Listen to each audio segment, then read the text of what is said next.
success in the long game is that 40 years in, you're still being paid full-time in ministry. And that's not what I mean at all. It's that you still have your faith intact, that you still are pursuing your faith, your relationship with Jesus. It's whether you're being paid full-time in the church or not.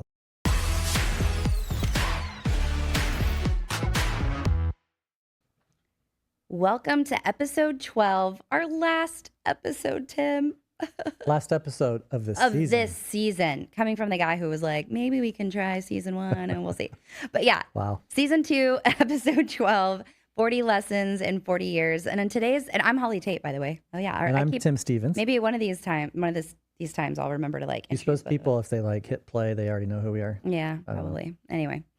Yeah, I'm Holly Tate. That's Tim Stevens. And in today's episode, we're going to talk all about guarding your heart in ministry. Because, Tim, it's really the fact that you've been doing this for 40 years, most people give up by now or are super resentful. Yep. Right? If you're still in it, I feel like just my experience working for 15 years in the church space, almost 15 years, a lot of times there's, contentness in a bad way, like not the desire to grow and develop or resentfulness or resentfulness. I think they both work. Or they've gone to do something else because they gave up, or were forced to go do something else because they burned out and made some really bad decisions. In this episode, we're going to talk a lot about what you've learned as far as how to protect and guard your heart. But what are some of the results that you see when people don't guard their heart or protect their heart in ministry? Yeah, and these are so easy, and probably all of us go in and out of these at different times. But definitely, like, bitterness is one. You feel you're bitter about like how you felt like you were treated by the church or by people in the church, or how they didn't take care of you, or how they used you up and spit you out, or you're a spouse and you saw how the church just kind of used up your husband or wife in ministry, and you become bitter is one I see a lot. You become guarded. You kind of build a concrete bunker around your heart because you've been hurt so many times that you're like, that's not going to happen again. I'm not going to get close enough to people to let that happen. And so you're just super siloed, guarded. You can get jaded and cynical, believing that, because you've been around some people that had less than pure motives, you can begin to think, okay, every pastor, every church, they're just in it for the money.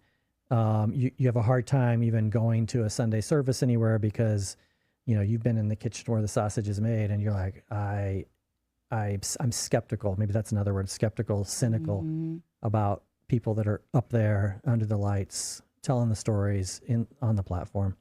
You can get formulaic, especially if what you've done's worked. Like if you've grown some stuff and you begin to think that, like, if I just do this and this and this, it's going to produce that. Like I can do these 3 things and I can grow a church.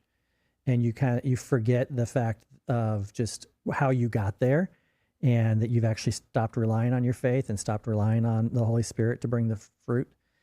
I think another thing is you can get burned out. We've talked about that. You see that a lot.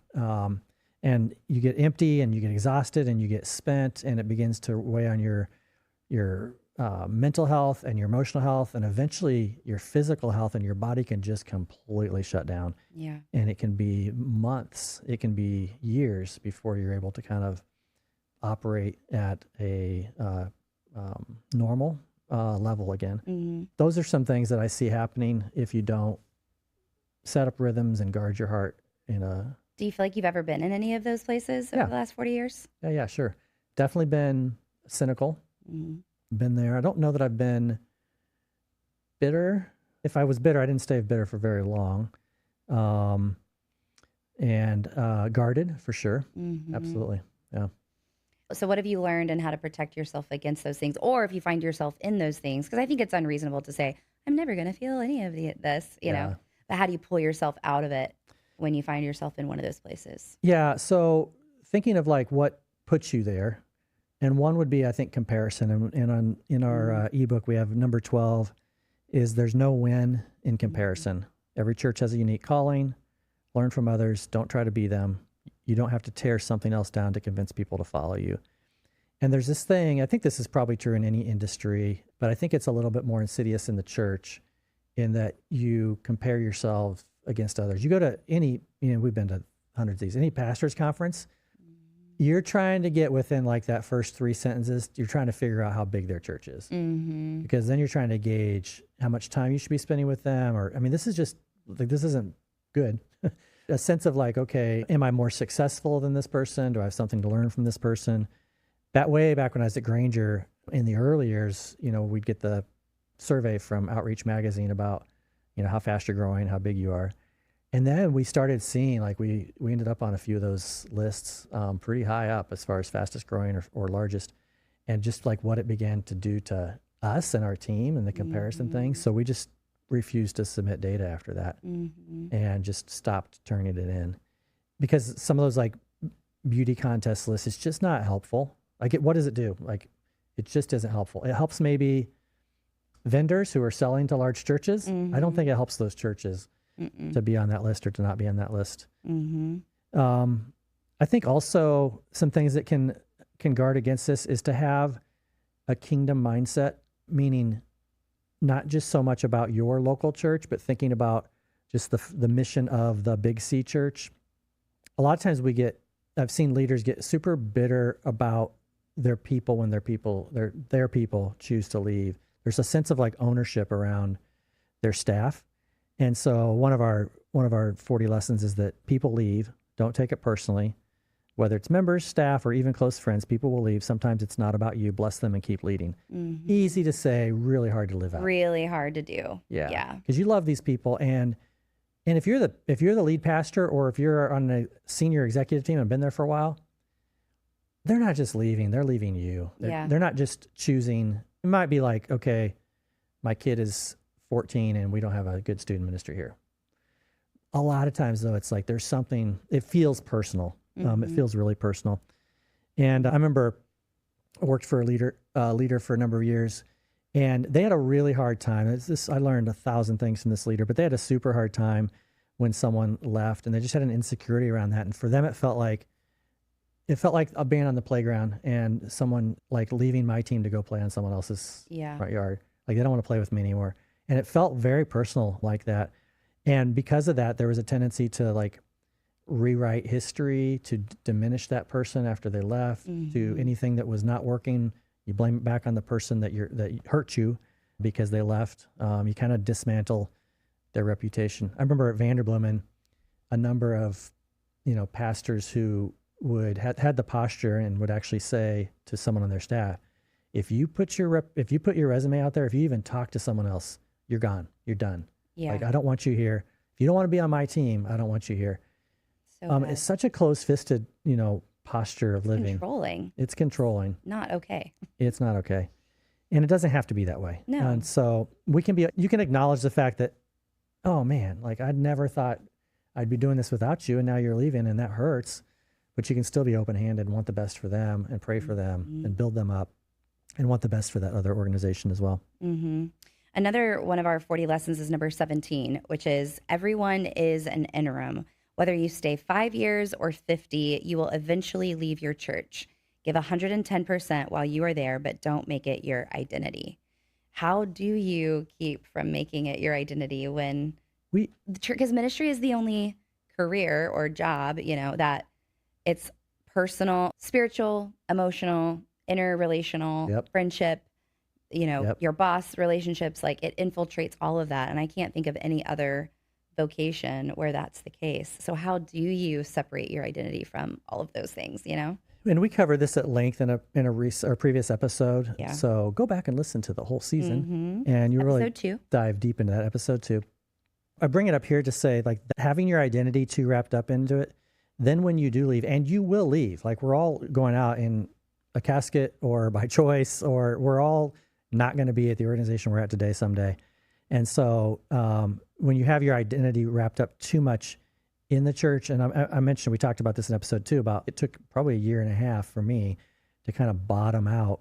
And for me, probably in that season, it was a bit more, wasn't jaded, maybe a little bit cynical, and a little bit, it was a place I wanted to stay for the rest of my life. And just, as we moved along and changed ideas on leadership philosophy, it's just like, okay, we're not in sync anymore. And so it's like I wanted to stay, but I felt like I shouldn't stay. So I pulled myself out of it, but I wished I hadn't had to. Just, it took a bit to recover from that. And again, and we talked in that episode about my identity at Granger, 20 years there, just super one and the same, unhealthy, codependent identity with the organization and with my leader to Vanderbloemen and then Willow, where I've been able to kind of be more, I wasn't a consultant, I was on staff, it was totally my team, but kind of more as, you know what, I'm only here for a blip and I'm going to do the best I possibly can, but someday I won't be here. And it's just a freedom. Yeah, a freedom to have that perspective. Yeah. Okay, and then number 33, this lesson is sometimes the most spiritual thing you can do is take a nap. I love that. So I feel like that should be on a t-shirt. Sometimes the most spiritual thing you can do is take a nap. Rest isn't weakness. You're not the savior. He already came. Woo! Yeah. So the sense that like we think everything's on our shoulders and we can't take our hand off the wheel. And if that's the case, that's super unhealthy, both for you and the organization. So real practically on this, you think about it in days, weeks, months, and years. So every day, my pastor Mark used to say, there's 3 parts to every day. You should work really hard for 2 of them. And you just think about that, okay, morning, afternoon, evening. So, okay, I've got an evening youth event I have to run. And he would say, take the morning off, like work really hard for 2 of them. Doesn't work every day. Some days you have to work, a 12-hour, 14-hour day, whatever. But think about that intentionally about your week. If you see a week coming up where you've got 3 different evening events, figure out a way to balance that out so you're not exhausted at the end of the week. And then weekly, the Bible calls it a Sabbath. It doesn't have to be on a Sunday or a Saturday, whatever. I think the healthy thing for church leaders is a 2-day weekend. I don't care if it's a Tuesday, Wednesday, or Saturday, Sunday, but one is to kind of get stuff done. Like you got to mow the yard and you got to pay the bills and whatever. And another one is actually to rest. And rest might, if you're in a phase of life, you got little kids, it's going to mean something different than if you're an empty nester. But think about that if you can, if you're at a place where you can have a 2-day weekend. And then monthly, if you're in a leadership position, take 1 to 2 days a month. These should be work days. You shouldn't have to take these as PTO. But 1 to 2 days a month to think and to plan, not have any meetings, get off site if you can, go to a coffee shop. We talked about going to Panera, and use their free Wi-Fi and grab a bagel. Eat a bagel and stay all day and then eat a salad and whatever. Yeah. I'm not gonna tell you what to eat. But take a couple days, a couple days to really just think and plan and kind of get above everything. We were just talking to Tom, our engineer, about working on the business instead of in the business. So this would be taking a couple days to work on the ministry. Yeah. And then annually, for us, our practice was when the kids were at home, every year we took 1 vacation without the kids from the time the baby was 6 months old until the time they left home, every single year. Sometimes it was 3 or 4 day, like a long weekend. We didn't go exotic places, especially in the beginning. We would just trade with friends, and they'd watch our kids when they're on vacation. We'd watch their kids, and we'd go to Fort Wayne, Indiana. No, we didn't go there, but we go to some place relatively close. So, and think about on the annual thing. Just think about the definition of a trip versus a vacation. So, in your stage of life, Holly, if you've got Iris with you, it's probably a trip, and you might be doing things. You might be going to, in a year or two, you might be going to Disney or someplace like that. That's fun for her. You might be having relatives with you and doing stuff, and that's a trip. And a vacation is something that's like actual restful. You might have to take some trips. If you can have a vacation, an actual vacation once a year, I think that's a good practice. That's a really good challenge. And all of this is reminding me of where we started this season, which was longevity, right? Yep. Like it's all about the long game. Yep. And so any parting encouragement or parting words before we wrap up this season about 40 lessons in 40 years and this idea of longevity that you've just proven and modeled so well for us? Yeah, I would say, I want to talk about the long game again for a second, because it could sound like success in the long game is that 40 years in, you're still being paid full-time in ministry. And that's not what I mean at all.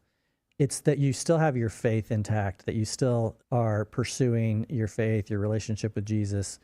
It's whether you're being paid full-time in the church or not. Like I've been paid full-time or been making my living full-time working with and around the church for 40 years.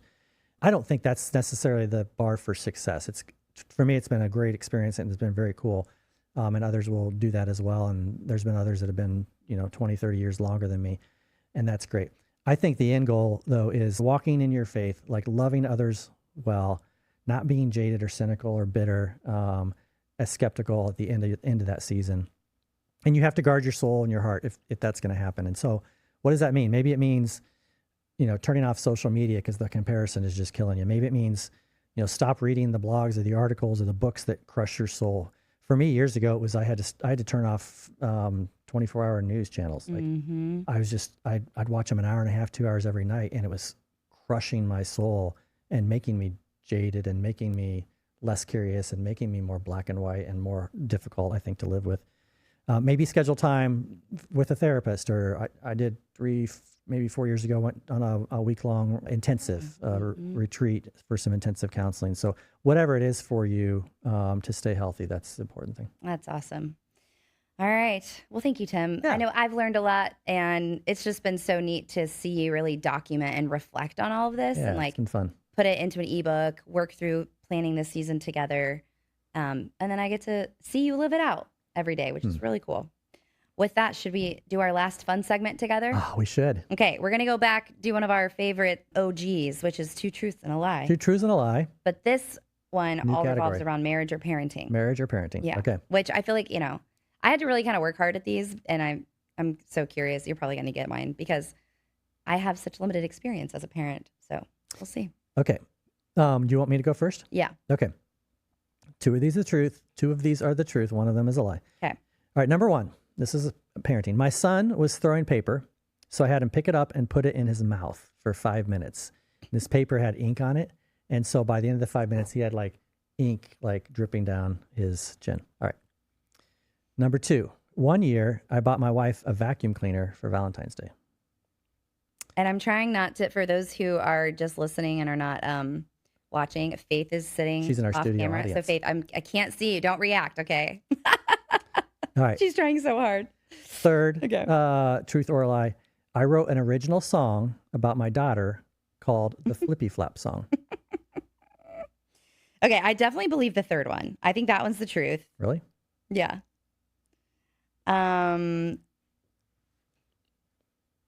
The first one I want to say is the lie, but it's also hard for me to imagine you doing that.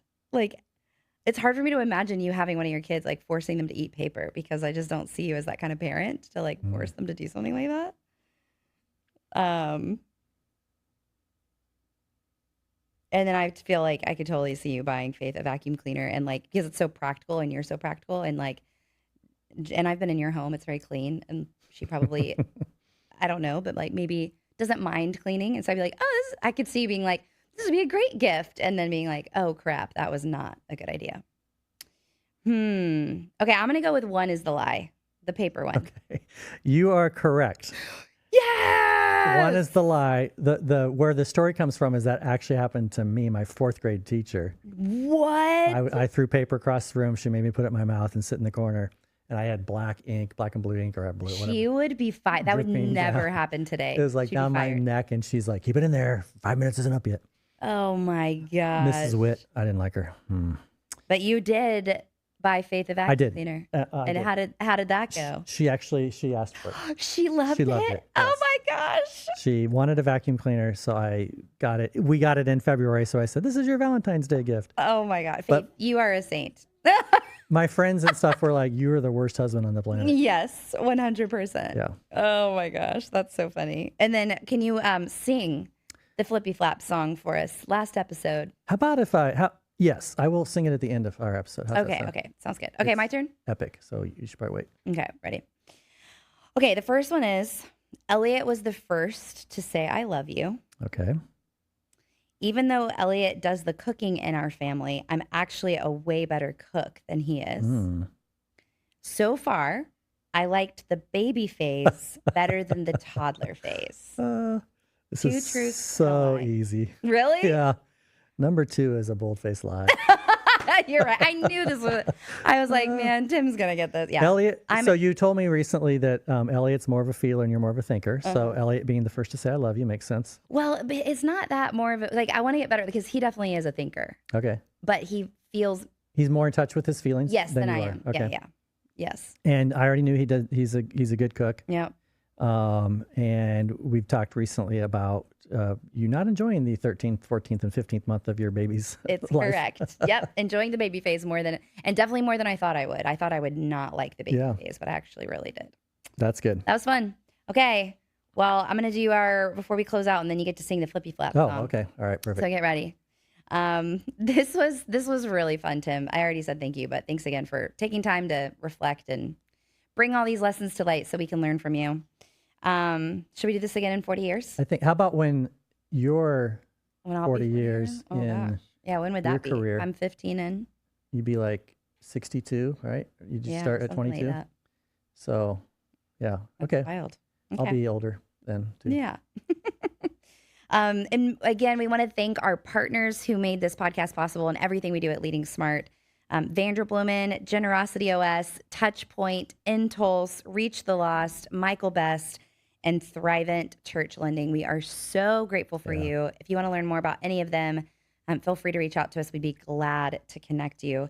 And then download the ebook. If you haven't yet done that, you can go to leadingsmart.com/podcast or /lessons, download the ebook, and it might even be good to reflect with your team. Maybe take a couple every, executive team meeting, read them and talk about them for a really practical way to apply all of these lessons. And with that, we're going to close out today with Tim Stevens singing the Flippy Flop song. Which I dedicate, it was dedicated to my daughter, Heather, many years ago when she just talked incessantly in the minivan on long trips.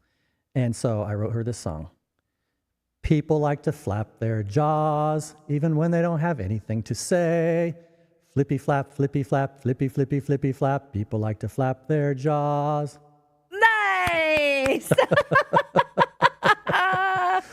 That was amazing. That's going to go viral, Tim. Okay. Yeah. Well, thanks, everybody. We will see you on season 3. So stay tuned.